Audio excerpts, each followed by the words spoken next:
Iran అమెరికాల మధ్య యుద్ధం ముగిసింది, శాంతి ఒప్పందం కుదిరింది. యుద్ధం స్టార్ట్ అయిన తర్వాత ఆ ప్రభావం భారత్ మీద కూడా పడింది కదా సార్. గ్యాస్ దొరక్క, ఆయిల్ దొరక్క చాలా ఇబ్బందులు కూడా పడినాం. సో యుద్ధం ముగిసింది, శాంతి ఒప్పందం కుదిరింది. సో భారత్పై దీని ప్రభావం ఏంటి సార్? యుద్ధం వల్ల అత్యంత దెబ్బతిన్న దేశాలు భారత్, అత్యంత ఇబ్బందులు పడ్డ దేశాలు. కానీ యుద్ధం ముగింపులో ఏ పాత్ర లేని దేశం భారతదేశం. సో అందువల్ల ఒకటి భారత్పై ప్రభావము, ఈ ప్రాంతంలో ఉండేటువంటి పరిస్థితులు మన దేశ ఎకానమీని ఎలా ఫ్రెజైల్ అని చెప్పడానికి ఇది ఒక ఉదాహరణ. అంటే ఈ వార్ వల్ల ఇండియన్ ఎకానమీ విలవిలలాడింది. ఒక రకంగా మన రూపీ 97 పర్ డాలర్కి చేరుకుంది. మన విదేశీ పెట్టుబడులు పెద్ద ఎత్తున వెళ్ళిపోవడం మొదలు పెట్టాయి స్టాక్ మార్కెట్ నుంచి. అలాగే మన ఇన్ఫ్లేషన్ హోల్సేల్ ప్రైస్ ఇండెక్స్ అయితే 8.3%కి చేరింది. సో ఎకానమీలో ఎనర్జీ క్రైసిస్ చాలా సీరియస్ రూపాన్ని సంతరించుకుంది. ఫారిన్ ఎక్స్చేంజ్ రిజర్వ్స్ తగ్గడం మొదలయ్యాయి. కరెంట్ అకౌంట్ డెఫిసిట్ పెరగడం మొదలైంది. సో ఈ ప్రాంతంలో ఉన్న 1 కోటికి పైగా ఉన్న భారతీయుల జీవనోపాధి, లైవ్లీహుడ్ ఇబ్బందుల్లో పడింది. సో ఏ రకంగా చూసినా ఇండియా ఈ ఇష్యూస్ వల్ల, ఈ వార్ వల్ల నష్టపోయింది.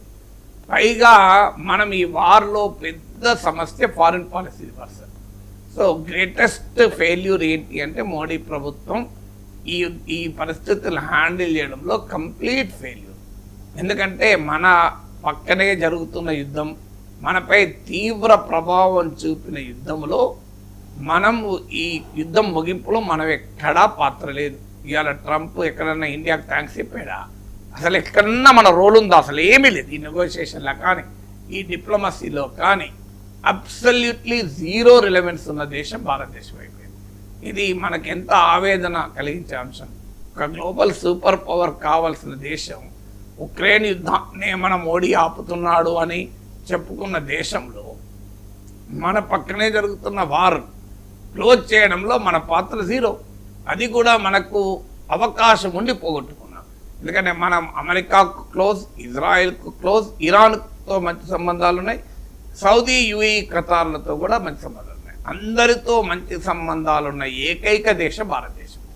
ఈవెన్ పాకిస్తాన్కి లేదు, చైనాకు లేదు, ఎవరికి లేదు.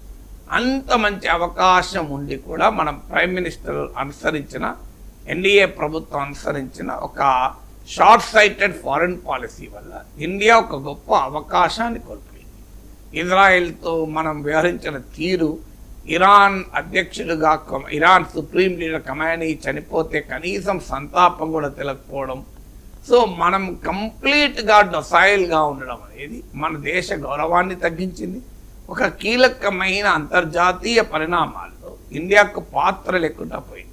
ఇప్పుడు ఏమాత్రము ఇప్పటితో పోలిస్తే 1950s కొరియన్ వార్ అప్పుడు ఇండియన్ స్టేటస్ ఏంటి? It is not a military power, it is not an economic power, it is not a scientific and technological power. కానీ ఆ రోజుల్లో కొరియన్ వార్పై జరిగే డిప్లొమసీలో, నెగోషియేషన్లో కూడా ఇండియా మాట విన్నారు. ఇండియా మాటతో జరిగిందా, ఏమన్నా అవుట్కమ్ ఉందా లేకపోవచ్చు, కనీసం ఇండియా వాజ్ అట్లీస్ట్ పార్టిసిపేట్.